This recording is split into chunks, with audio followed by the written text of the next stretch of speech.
Demi listrik ibu kota baru, desa di Kalimantan ini terancam tenggelam. Nasib desa terpencil tanpa listrik di Sungai Kayan terancam ditenggelamkan demi pembangkit listrik tenaga air untuk kawasan industri dan ibu kota Nusantara.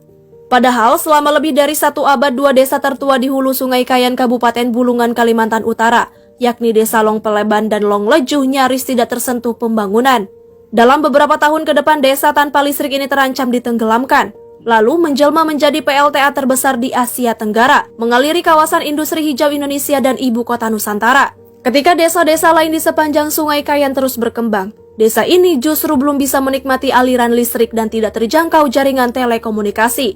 Salah satu pemicunya adalah lokasinya yang begitu terpencil dan sulit dijangkau. Satu-satunya akses yang memungkinkan menuju desa adalah dengan menyusuri Sungai Kayan selama paling tidak 4 jam menggunakan speedboat dari Tanjung Selar.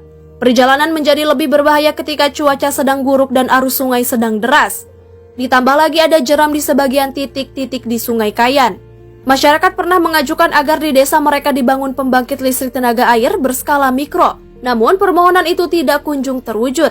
Kini mereka justru dibuat gelisah dengan rencana pembangunan mega proyek PLTA berdaya 9.000 MW di Sungai Kayan.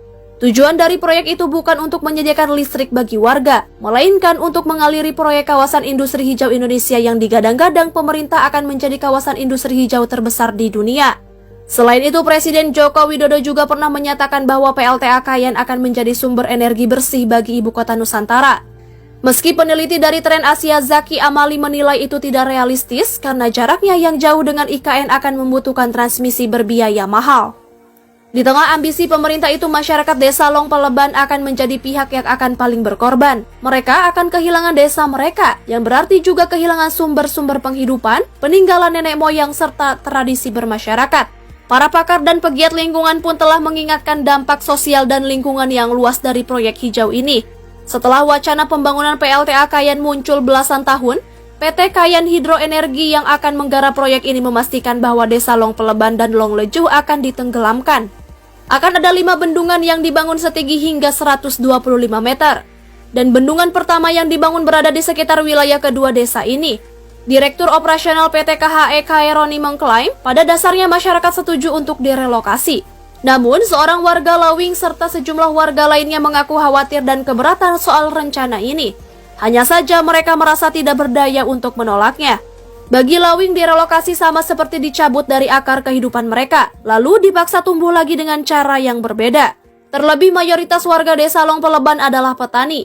Kebiasaan berladang itu pun telah mengakar dan turun-temurun mereka lakukan sejak zaman nenek moyang. Sebagian besar hasil ladang inilah yang akan menjamin sumber pangan warga.